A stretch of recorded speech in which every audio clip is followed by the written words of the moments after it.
Hello, my friend, and welcome to the Sales Podcast. I'm Wes Schaefer, the Sales Whisperer, your host today. As always, you're in for a treat. Got Christine Haas on. She is an 8-time Emmy Award-winning news anchor and reporter. She does a lot of work now with digital marketer Ryan Dice and his crew out of Austin. But she also has her own program where she helps you get PR, helps you get booked, helps you spread the word far and wide. And she is very good at what she does. So you will want to take some notes. You will want to get in touch with her when we're done because she's good at her job. And the nice thing is she, for you right now, at least, if you take action right away, is that she's very humble. She's very modest. And I think she is guilty of the same thing we're all guilty of, and that is undervaluing what we bring to the table. It's that old curse of knowledge, right? She lived that life for so long, she just thinks it's very commonplace to talk to reporters and anchors and just get coverage. And she doesn't realize that it's like alchemy. People look at her and we think she can turn lead into gold. Right? And so as she really, truly understands the value of what she offers, she's going to be very hard to reach, and she's going to charge a lot of money, and rightly so. But hey, I digress. I met her at the Traffic and Conversion Summit earlier this year. I don't even remember, February, March timeframe in San Diego. It's the third one I've been to. It's a great conference, and she's doing really good work for those guys. And so you're in for a treat. So be ready to take some notes. I mentioned in the last episode the new program I have and the new process if you want to work with me one-on-one. Before, it was very limited, only 5 at a time, 90 days minimum, and relatively high dollar. I mean, it depends where you're coming from, but more than a cup of Starbucks. But so I've modified the program because not everybody needs me one-on-one for 90 days. It's the old, pick your brain, take a look at things, give you a new perspective and some insight and let you go about your merry way unless you need a little more. So go to digdeep.today, digdeep.today, and you'll see the program, how I modified it, to help you get started. At the bottom, there's a link to invest in what I call the IPA. That's my initial process assessment. I've always had that, and it's not a lot of money. You're going to get a detailed questionnaire, and then we're going to book time one-on-one to go through it. It can be with you. It can be with your team, with a partner, with a spouse, whatever.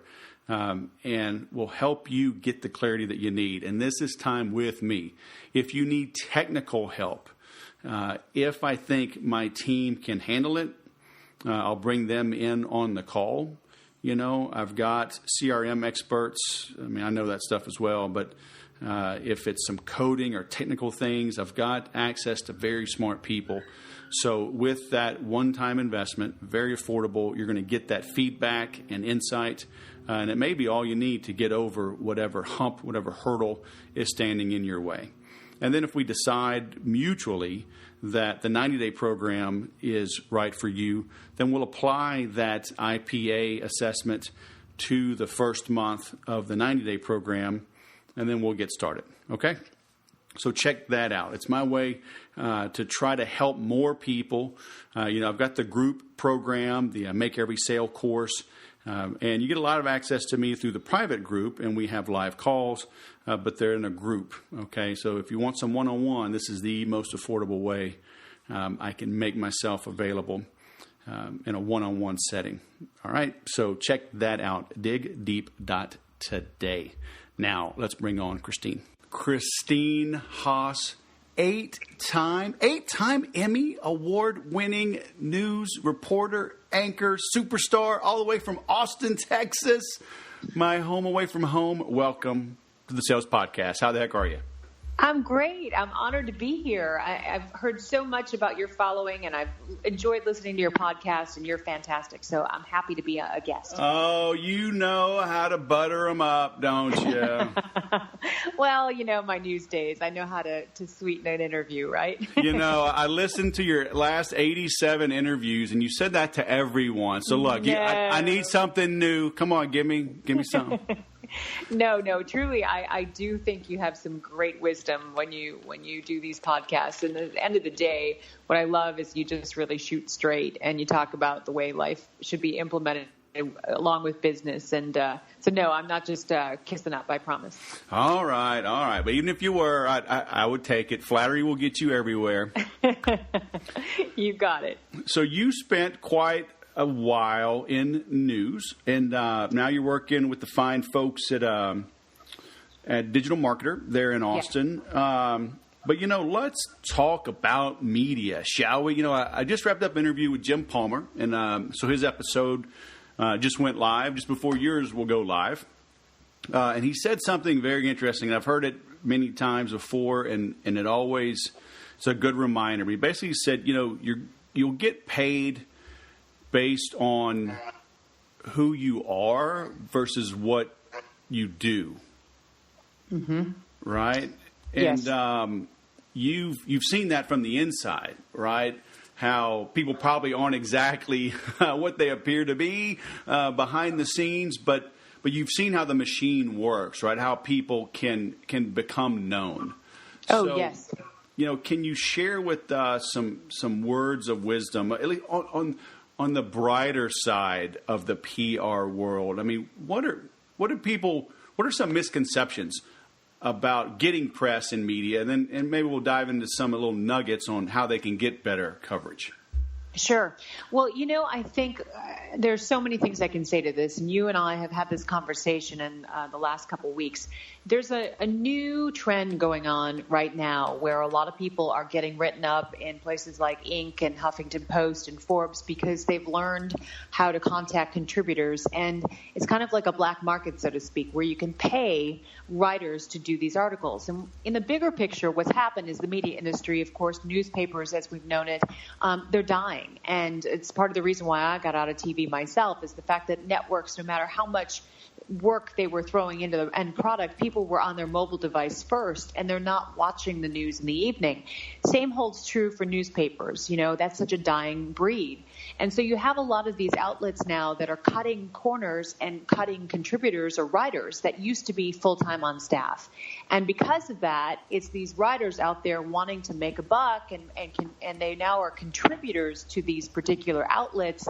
And then you can pay $1,000, $2,000 to have your feature on there. That, usually it has to pass a sniff test where at least the feature has to have some type of news value. But it is, in a bigger picture, in my opinion, contributing to the fake news issue that we've got going on right now. It's hard to believe if what we're reading through Facebook or on a social media ad is really the truth, because they'll say breaking news, this is factual. It is very, very difficult now to trust what you're reading online because of this issue. The good news, in my opinion, is that there is always a good place for earned media. And it just takes certain ingredients. And even when I was in the media, I had PR companies hiring me to kind of do some consulting to talk about why they're not getting placed on the news. And really it comes down to providing, low-hanging fruit formula for reporters. Going back to the idea of the fact that the media is dying and that people have to do more with less, reporters are now having to shoot their own stuff. So in the past, and through my career, I loved the media as it was. I mean, I'd go out and do an investigative report, and I'd have a photographer and an editor and won Emmys and just really, really strong journalistic background on every level. The problem now is that a lot of these people are having to go out and shoot it on their own. So basically they're saying, we can't afford photographers anymore. Take that iPhone out there and shoot whatever you can and bring it back. So the quality is diminished. My point in saying that is that if you can feed a story to a reporter in every element as quickly as possible, then you're more likely to get on the air or get mentioned on the news because you are serving it in that way. So if you don't mind, I'll give you an example. if you have a business, say, for example, internet security, I'm just kind of pulling something out of my hat here. You have an internet security company and you are trying to build your reputation and you're trying to, have a better online presence, and you want to get on the media and you're thinking, I'm going to call that reporter. Maybe you're in Austin, Texas, like we are. I'm going to call that reporter. I saw something trending online. I want to, see if I can get mentioned. If you call that reporter and say, hey, I have a business in town as an internet security expert, I'd love to be featured, they'd say, okay, call our sales department. But if you work with someone who knows the business, like, for example, myself, and what I'm able to do for Digital Marketer and other clients is the fact that there's some ingredients. If you go to that same reporter and say, I am just going crazy with business here locally because I've got so many clients coming at me because they need improved security online. It's a major issue. In fact, I have a client who just went through a bizarre situation, and he's available to talk this afternoon. I'm available to talk about this as an expert, and I'm happy to give you whatever video you need. That reporter is going to go, okay, this can feed the bottom line. I can be in the newscast by 6 o'clock tonight. I don't need to wait and piece together getting an interview for somebody else and getting a victim. I don't need to worry about that. This particular company just came to me with everything served on a silver platter. So it really comes down to knowing when to pitch, watching for timely news stories, watching things that are trending online, and seeing if there's any way that your business or your expertise can fit into that. Finding a client, or as we call it in the news business, a victim. If you have a person to humanize your story, you're instantly in with that reporter. And this goes true with large markets and small markets. It's easier in smaller markets, of course, but large markets, if you provide all the ingredients, your chances are so much better. But it's just about knowing the right ingredients. Right. So you mentioned a second ago, if you can feed a story in every element. So do you mean like you have pictures, you have like a B-roll, or are there other things? Because you mentioned something interesting that, hey, I have a lot of input on this. It's kind of a hot story right now, but I also have a client ready to be interviewed. Right. So, and I would imagine most clients wouldn't mind a little bit of coverage, right? So is it as easy as it sounds? It really is, as long as you are watching what's trending and what's going to be on the news. For example, you're a sales expert. I'm just thinking off the top of my head. I know you're out in California. You'd be close to San Diego, right? So if you see in San Diego media that more and more small businesses are thriving, for example, in your market, and you go, wow, I'm working with a lot of sales or small businesses and they are doing well. If you contact one of the reporters locally and say, hey, I know this is going to sound like a sales pitch for me or an advertisement, but I saw this story that's hitting the headlines today, and I've got a number of small business owners that are really doing well. They're really an example of what's happening in our market in San Diego. I can talk to you from my perspective, but I have somebody who's in X, Y, and Z business that I've been working with, and they can talk about the growth they've had. This is making their job as a reporter so easy. And it really is that easy. Now, again, if you come up and you call someone and say, hey, I'm a sales expert and I'm watching more growth too, and I'd love to be interviewed, they'd say, yeah, again, call the ad department. We're not doing that. Because then you just look like you're looking for free advertisement. But if you're serving them something that gives them a day in the life story, like they want to put on the air at the end of the night, you're just making it easy for them. And in turn, you become an expert. Then this is your opportunity to continue to connect with that reporter. And, anytime that they need something, anytime you have a point of contact that other people don't have. And I was actually speaking at an event this past weekend, and I had people kind of just shocked at the statement, but it is so true. When I was, an anchor and reporter, for example, I was, given a task of, hey, mortgage industry is not doing well. This was a couple of years ago. Mortgage industry isn't doing very well. I want you to do a story today. It's going to turn tonight about, what's happening in the financial world. I mean, I would sit down. I don't know anybody in the mortgage industry, so I would sit down and Google mortgage broker Houston, Texas at the time. And then that's how I would find my expert. I'd start calling and saying, hey, we're doing this story today. Would you be available? The thing about the media, and this is why people are paying thousands of dollars to get this contributor, story in Inc. or Forbes, is because it's a perceived endorsement. People think, oh, well, if the media interviewed that person, then they must be good because they vetted them. That's often not the case. Even doctors, for example, sure, you want to make sure that there's no malpractice lawsuits, but I can tell you most likely I would not, or reporters every day don't go through and look to make sure that they've never had a malpractice suit. We just pick the doctor and say, can you be available by 2:00? My story needs to get on the air at 5. So there's so much that is given, some liberties that are given, but at the same time, the viewers know no different. Right. And then is it that immediate, versus like, hey, we can work on a story for a week or two? I mean, is it like, so, we're doing this interview, it's 10:19 a.m. Pacific. I mean, would I call and they're like, yeah, I'm going to run with this story at the 6 p.m. news today? Yeah, absolutely, especially if it's a trending story. So I haven't seen the headlines in your market right now, but if it was something that was happening today, see, what ends up happening is in the morning meeting, they go, okay, well, this is making national news today. We got to localize it. And the reporter's job is basically what I'm telling you to do. It's to go find somebody who can personify that story. So they're already looking for the person to humanize that story. So if you call up and feed it to them, yeah, you're getting on the news. Now, if you're offering up a story that they might not normally cover, something that's not, a localization of a story making headlines, then it's a little different. Then you might want to pitch it for the next week or so.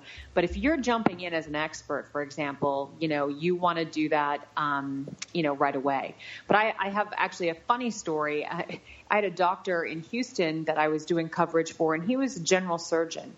And he would say, well, what am I going to talk as an expert about? And I'm like, you'd be surprised as long as you serve up, and this would be true for chiropractors and cosmetic dentists or anybody who's in the medical field in this way, or lawyers even. I would say, you'd be surprised at how quickly they need these interviews for something that's trending. So, for example, he's a general surgeon, and that Ebola outbreak was happening, and I started pitching him, and I said, and he spoke Spanish too. That always helps, by the way. If you're a Spanish speaker, watch for Univision or Telemundo in your market. They're always looking for people who can contribute on that platform as well. But anyway, so I started pitching him as, to talk about Ebola, and he's like, I don't know. I'm not an infectious disease expert. I said, no, not necessarily, but you know the basics, and you know what the hospitals are doing right now to protect the community, correct? Yes. And I said, just talk on that level. He was on the news that night as an Ebola, talking about Ebola, and he's a general surgeon. He doesn't know anything about Ebola, enough, to get him through. But my point is that happens all the time. Lawyers are a great example. I worked with an attorney who I would get on the air for things that had nothing to do with any of the cases that he had, but they can talk from a legal perspective about things that, they've witnessed. So these are places where you can position yourself in trending headlines just to fill the hole for the media and get this expertise for free. I mean, this is your earned media right there. You don't have to worry about, paying a contributor to give you a fake article. Right. And then because I don't live near a station. I mean, I'm an hour away from San Diego with no traffic. Right. Does this have to be in person? Are they doing more and more over Skype?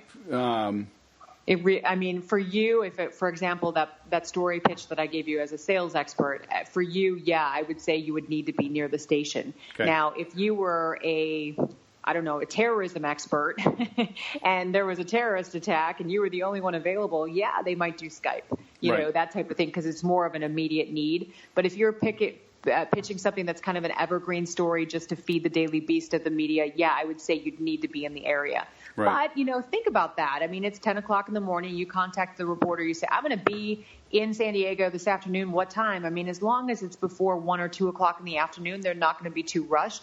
They'll meet you. Just, meet them at, a WeWork kind of place or anywhere. I mean, they just need the soundbite, really. Right. Yeah, and obviously for coverage, I'll drive down there and make it happen. Right, exactly. Yeah. But then that kind of answers kind of my other question, because I work with clients around the country, around the world, really. But I have a client in Reno. I don't travel, right? Right. If I saw a story, though, could I get her covered and I have a sound bite or, a quote, or is that, it's just not as impactful, is it? Yeah, it depends on what you're looking at. I'm talking TV, and so when we're talking TV, you want to make it on camera.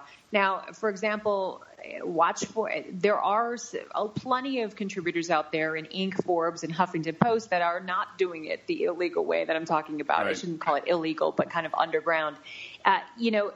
So there are plenty of people. So watch for headlines of people who are already doing these pieces and follow up with them. Right. For example, say you're an e-commerce company or you're starting an e-commerce company and you see a story in Inc. about the trends in e-commerce and how one particular company is doing well. Immediately email that particular contributor and say, hey, I just saw your article. It was great, really good, had a lot of good points in there. I'm really, pleased in watching how this trend is happening and getting the word out. I also have a company that I think I could offer X, Y, and Z perspective that maybe you want to find something that was not touched in the first article that you can add value. So anytime you're giving some type of educational piece off of something you've already seen, you're more likely to get hooked in and to get, quoted.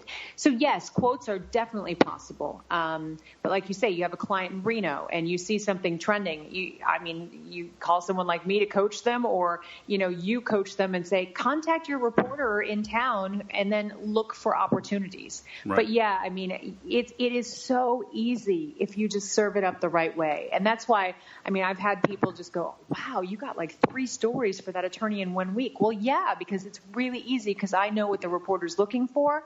And I know also that it's a matter of just feeding the beast. And so at Digital Marketer, we are so fortunate now because it is becoming digital marketing in itself is such a specific thing, but it's growing so much that it's easy to get in the headlines.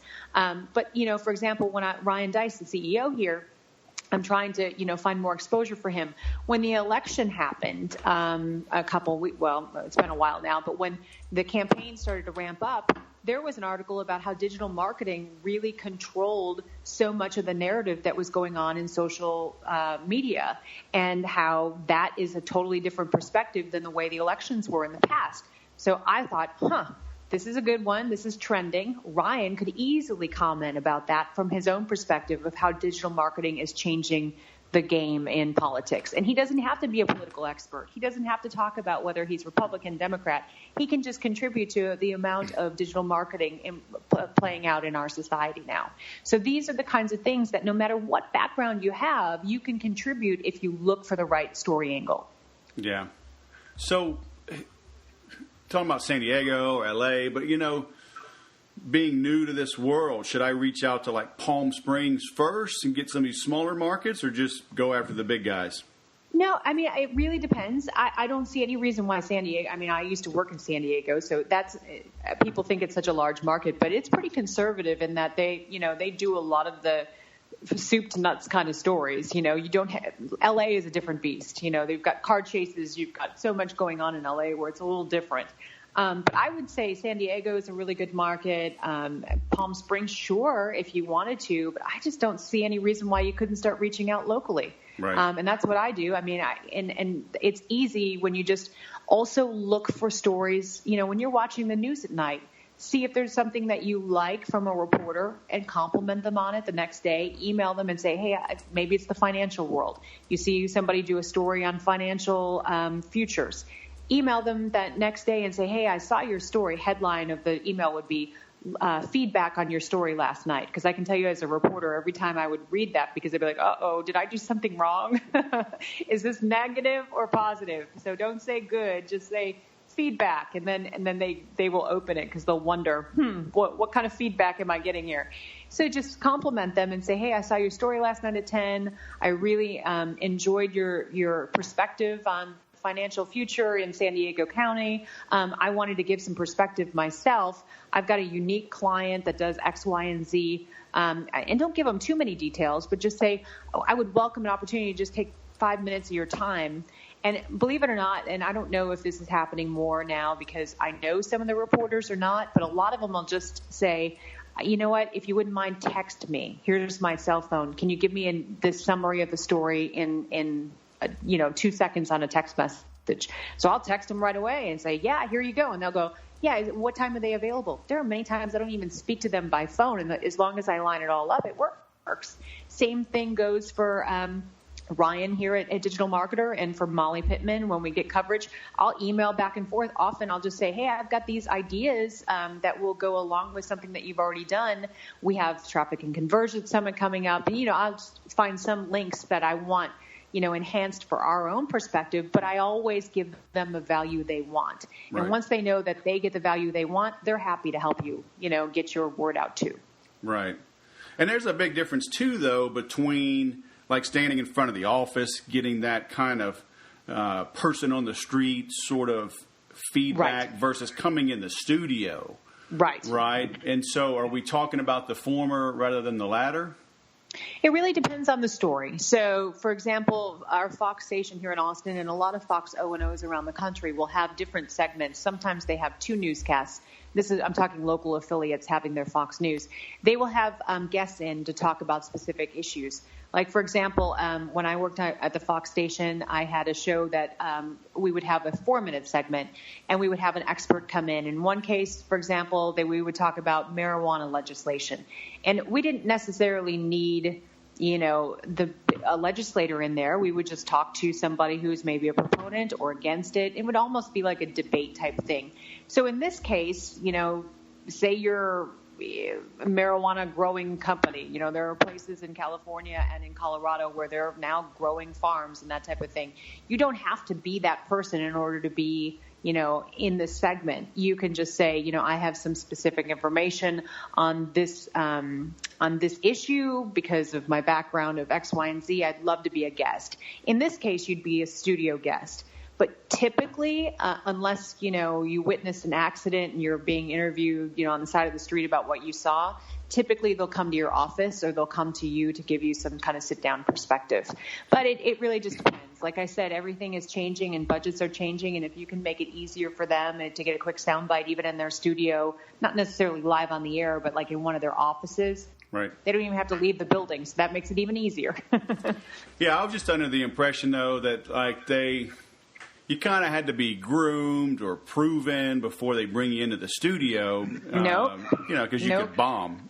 No. No. And well, if you do bomb, you won't be coming back. But, but no, that's not necessarily true. It does help, though. For example, you have a podcast and you have video. So if I was telling you the story about, just this make-believe pitch, I would, add on there, here's some previous podcasts that I've done. I think that I got to offer some value. Don't say I think I'm amazing on camera or anything like that, but just say, I feel comfortable on the air. Take a listen.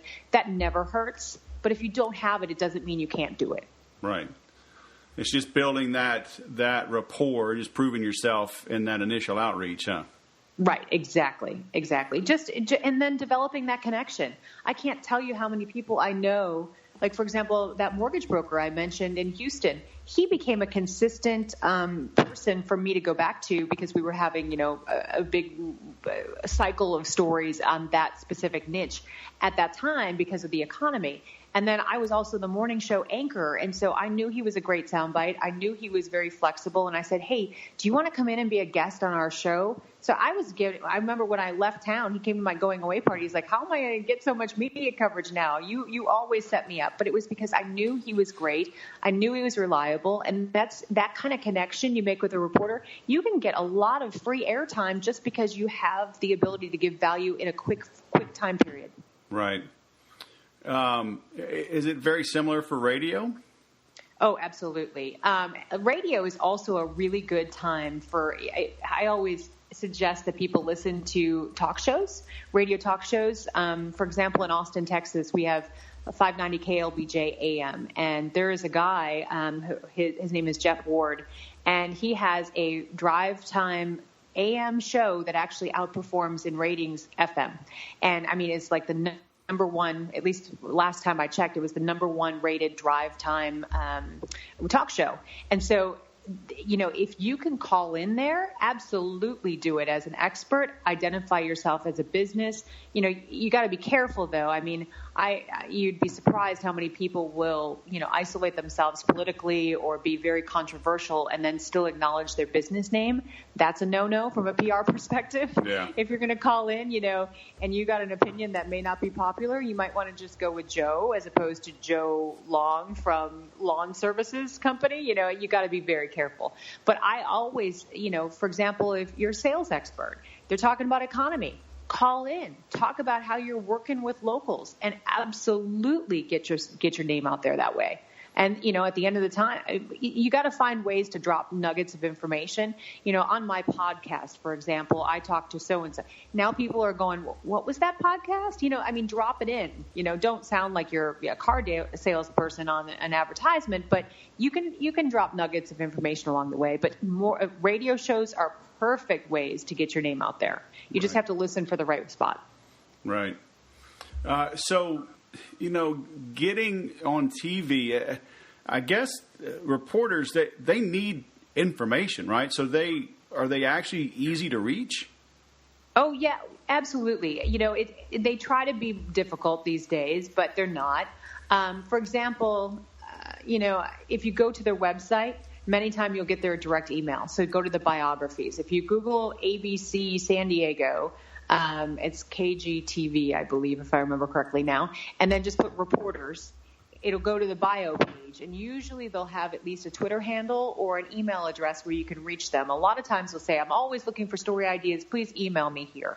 Right. If you don't hear something from them, you can play a bit of a game, and you got to have a valuable contribution, or else you're going to tick somebody off. But if you call the news desk, if you call the main line of a news station and ask for the newsroom or the assignment editor, that's what it's called, an assignment editor or assignment manager. Ask for the assignment editor or assignment manager and say that you're calling about a news story. You will get to the right person, because a lot of times they're the automated phone call in the beginning and you get sent to sales or something bizarre. But you ask for the newsroom and the assignment manager. Once you get one of those folks on the phone, and if you have a reporter's name and you want to contact them, say, I was in a conversation emailing Jane Ford earlier today about such and such story. She told me to call her. Do you mind putting me through to her cell phone? And they usually will. Or they'll say, oh, you can just text her at such and such. So that is an easy way to do it. You don't have to, but again, don't do it for just some stupid reason, or else you're going to never have the ability to talk to these people again. Yeah. But if you do it that way, you can easily get access to people if they don't already have their email out there. Right. That's quite interesting. Yeah.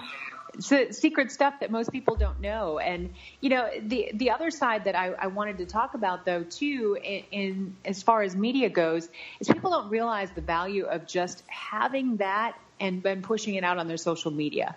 Again, the reason why I'm out of the business myself is because networks are dying and the ratings are down. But if you get that one snippet, even if it, was Saturday morning at 6 a.m., if it goes online, send that link out there and say, hey, I was interviewed by ABC last week. Take a look, and think of the value that brings to your website, brings to your traffic, and to also your own customers who are going, hey, he's going up a notch. Look at him. He was on the news the other night. Right. And that's evergreen. Think about it. It doesn't say 2017 all over it. You can recycle it out every once in a while, depending on how careful you are with it. But there's a lot that you can do with that that you might not think about. Right. Yeah, and that's awesome. And is there a way, like in my world, being sales, marketing, persuasion, would it be advisable for me to talk about politics or like how Trump is handling things or how it's perceived? If I keep it in a neutral way, like as we record this, he's in the Middle East. He was in Saudi Arabia yesterday. He's at the West Wall, I guess the first sitting president to visit that, in Israel. So would it be advisable for me to talk about like how this might be perceived and whatever, or is that just too hot of a topic? No, I think that's valuable. Again, you have to be neutral. I mean, obviously, you have a podcast, and you know your worth, and you know your talking points. So, if I'm your PR person, I would not shy away from it from you. I do think that if you are just starting out trying to get some media coverage, that's probably not where you want to start, just because what ends up happening is when people get interviewed, they think that they're ready for it, and then the reporter will ask them some question off the cuff, and they won't realize the camera's still rolling, and a soundbite hits the air, and it's not quite the way you thought it came out, and then all of a sudden you're backpedaling. Yeah. So you have to be very careful. Donald Trump himself learned that with a hot mic. And he's obviously an expert of walking around. People can do things in reporters, for example, will do things to use audio in times that you might not expect it, especially when they need another side to a story. Yeah. So I don't always trust it. I would be very cautious. With you, obviously, you're very seasoned. With like Ryan Dice, our CEO, yes, it'd be fine. He knows what he's doing. You're seasoned. But if you're just starting out, I wouldn't start there. Yeah, I hear you. So are there websites? Are there programs? Do you have resources? I mean, can people coach themselves through it and navigate this, or do you recommend they get some coaching at first to make sure they put their best foot forward? Right. I think the biggest thing is, it's kind of like when we work with different businesses and we say, you know what, you're really good as a cosmetic dentist, but, you're trying to learn digital marketing. Why don't you let a digital marketer try that part? Right. Because you focus on what you do best. I often say that, especially in the beginning, to people who, are wanting to get media exposure. I always say, you're really good at X, Y, and Z. Why don't you give, a PR company a few months to get you some opportunities and to get you prepared, and then go off on your own. But, it's worth the investment to give it a shot. Now, that is something else to point out, though, is if you're looking at a PR company, try to ask if you can speak with some of their clients. Ask how frequently these people are getting mentioned in the news or getting on the air. Because it's very easy for a PR company. I see it all the time. When I was in the media, I can't even tell you how many press releases I would get or blanket emails of how they're pitching experts. And basically what they want to do at the end of the month is come back to their client and say, we sent out 75, emails to various stations, and I'm sorry you didn't get any placement. Well, when I look at these emails, I mean, they're in the wrong state. They're not talking to the right person. I mean, there's so many things you have to do well in order to get on the air. And these are companies that are, charging $10,000, $15,000 a month to do, good publicity. So do a real fact check. Look for somebody who's really having good results for somebody. Ask if you can speak with, some of their case studies, so to speak, and go that direction. So you don't get, a bad experience in the beginning. But it really all comes down to being available and doing it. For example, I have a story. A girlfriend of mine she used to be in the media, and she works for another media company, and she represents a local hospital here in Austin. And when I was on the air in Austin, we would constantly ask for, an expert, like, for example, Ebola, or, right now there's a new tick-borne disease that's trending. We would just call, at noon and say, hey, we really need a doctor to come in at 5 or 6 tonight to be interviewed. And I can't tell you how often she had the entire hospital system, and none of the doctors wanted to do it. And it's because it's dinner time. They want to be at home. So if you're going to hire somebody, when the news calls, you have to be available, or else you're wasting your money. If you're not really serious about it, and you think you're going to get it on a Wednesday at 2 o'clock in the afternoon, and that's the only time you're available, that's not going to work either. I just spoke with another doctor recently who was talking about how he wanted media coverage, but, he's really busy Monday through Friday, so really the only time he could do any interviews would be Sunday. Well, you're really limiting your opportunity there, and then they're just going to say, well, they didn't get me any press. Well, it's got to go hand in hand. So you want to be flexible, and you want to be ready for this if this is what you want to do. Otherwise, just go for the Huffington Post stuff. Getting quotes or through email and that type of thing doesn't require much mobility. But you've got to look and see, well, who are the people you're coming after? Are your potential clients going to be reading that? Or are your potential clients going to be watching the news? If they're not watching the news in your market, then you're wasting your time. You just have to really be focused about serving your clients where they're at. What about press releases? Are they worth it? No, I don't think so. I mean, no, I really don't. If you want to put your name out there about a new product that's being approved by the FDA, sure, but that's at a much higher level. If you're opening up a second office in California and you're going to put out a press release, I mean, maybe for SEO purposes, but for no media purpose whatsoever. Nobody cares. I'm telling you, I can't tell you how often people get send press releases to the news station that are just pointless, that go right in the garbage, get deleted immediately. Nobody reads them unless you're telling me, like, for example, there was a big issue in Austin recently where a community that's very flood prone is losing, potentially through a bond election, losing some funding and will ultimately lose some firefighters because of the funding loss. And they were sending out press releases about, making sure that the community knew and the news stations knew that they were all going to be talking at a certain time. That, yes, you're, gathering a group of people about a hot button issue, that works. But if it's something for your business that's really not going to make a mark, unless if your digital marketer says to do it for SEO, I would not bother with it. Yeah. And I guess, it seems to me it's just kind of common sense. Just be a welcome guest in their inbox, right? Even if they don't respond right away. Exactly. As long as it seems like you put forth some effort. Maybe there's a little bit of personalization in there. Even if they don't respond, they're not going to mark you or filter you out. You just may have to do it a few times before you get a reply. Right. Exactly. You're absolutely right. And just make contact, meet these people.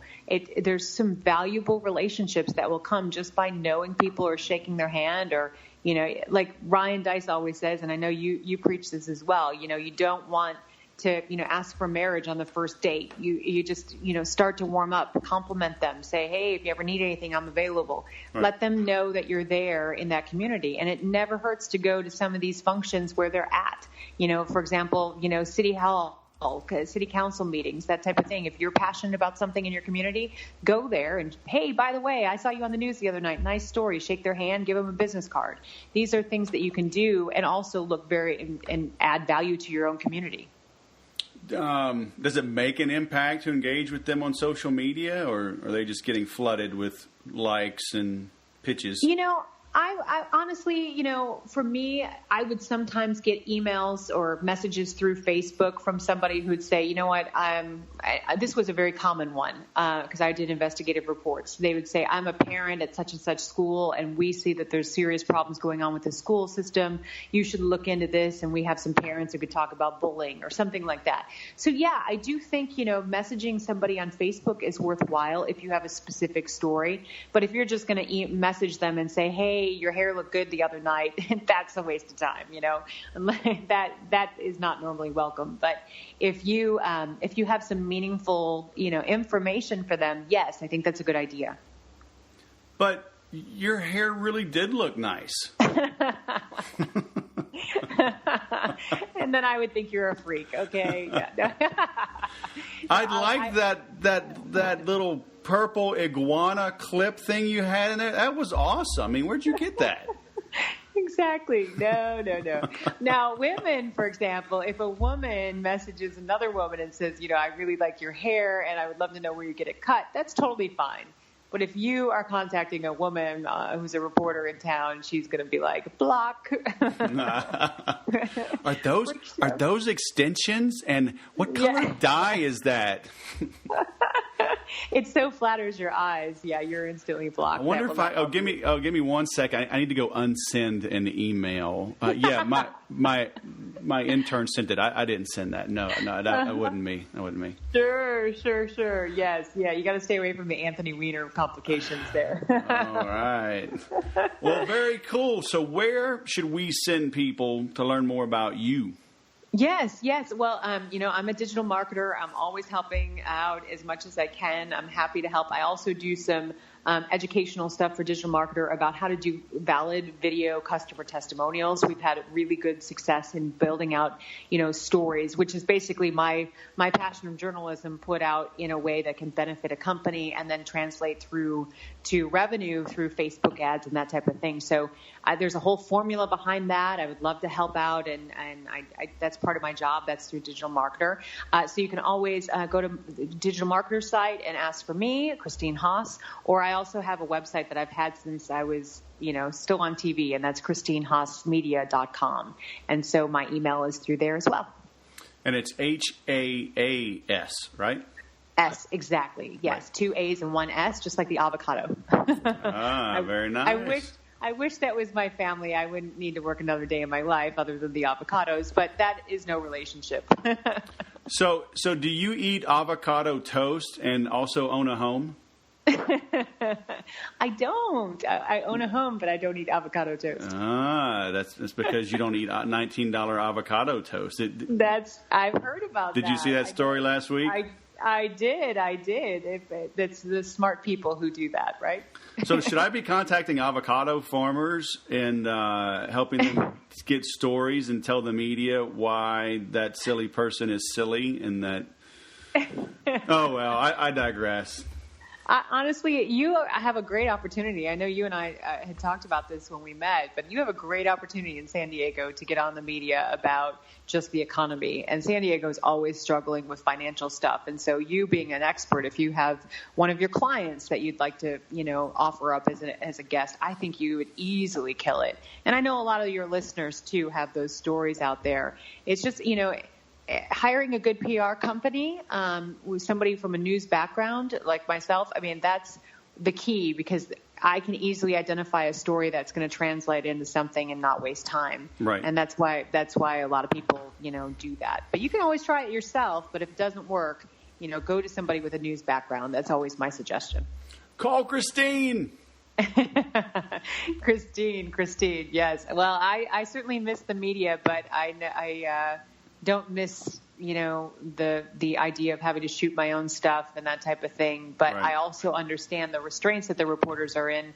So I do believe I'm a valuable resource to help out and give some advice. Yeah. I agree. All right. Christine. Well, thank you. ChristineHaasMedia.com. Yes. Thanks for coming on the Sales Podcast. It's been great. Thanks, Wes. Have a great one. All right. You too. Bye-bye. Bye-bye.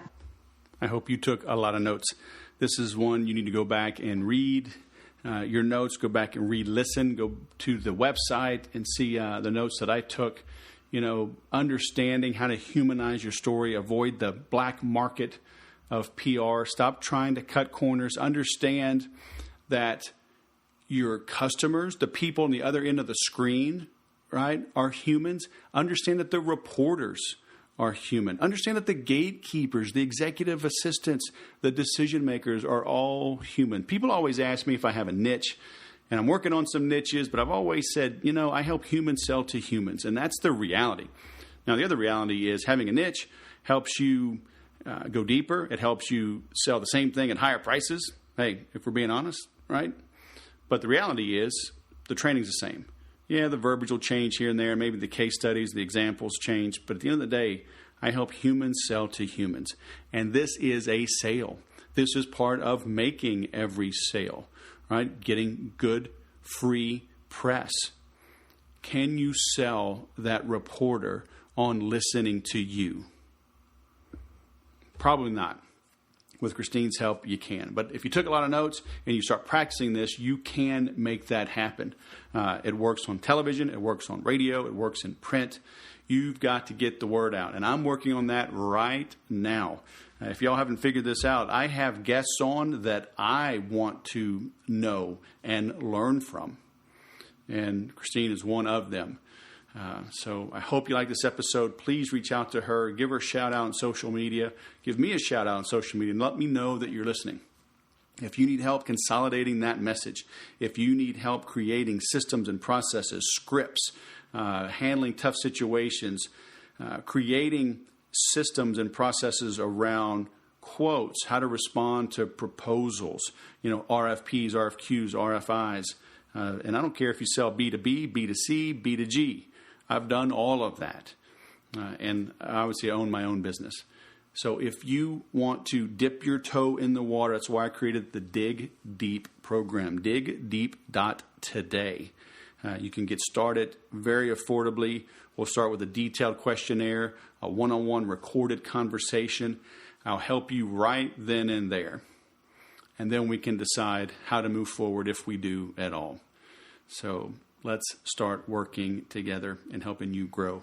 digdeep.today. Please leave a 5-star review for this. Share it. Invite your friends to listen. That will help more than you know. And not very many people do it. More are starting to. So that's kind of cool. But a lot less than you would think. And the cool thing is when you leave a testimonial, when you give a review, you're more likely to ask your own clients and friends to do the same. And you'll grow by giving first. Thanks for listening. And as always, remember to sell different.